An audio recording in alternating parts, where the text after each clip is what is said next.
বলিউডের অন্যতম জনপ্রিয় ও প্রভাবশালী অভিনেতা সঞ্জয় দত্ত।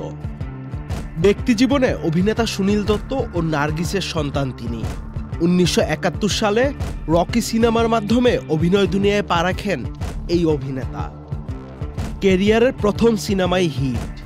তারপর আর সঞ্জয় দত্তকে ফিরে তাকাতে হয়নি। ১৩৫টিরও বেশি সিনেমায় অভিনয় করেছেন সঞ্জয় দত্ত। বলিউডে সাঞ্জু বাবা নামেই তিনি বেশি পরিচিত। তার এক সময়ের চকলেট বয় ইমেজ বহু তরুণীর হৃদয়ে ঝড় তুলেছিল। এমনকি নারীদের কাছে সঞ্জু বাবার ক্রেজ এমন ছিল যে একজন নারী ভক্ত নিজের মৃত্যুর সময় ৭২ কোটি টাকার সম্পত্তি লিখে দিয়ে যান সঞ্জয় দত্তের নামে। সময়টা ২০১৮ সাল। হঠাৎ করেই থানা থেকে ফোন পেয়েছিলেন সঞ্জয় দত্ত। পুলিশ তাকে জানায় নিশা পাতিল নামের এক মহিলা ১৪ দিন আগে মারা গিয়েছেন। তিনি সঞ্জয় দত্তের নামে লিখে রেখে গিয়েছেন ৭২ কোটি টাকার সম্পত্তি। সেই খবর শুনে হতভম্ব হয়ে পড়েন অভিনেতা সঞ্জয় দত্ত।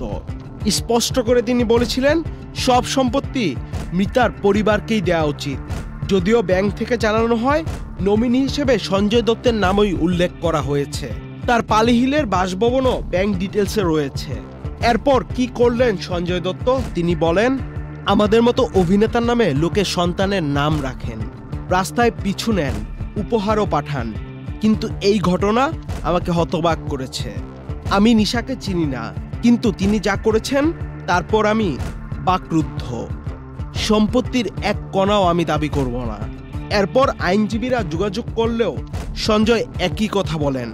শেষমেশ মধ্যস্থতা করতে চেয়ে সঞ্জয় বলেন, সম্পত্তির অধিকার যাতে তার পরিবার পায় সেজন্য আমি আইনি পথে হাঁটতেও রাজি আছি।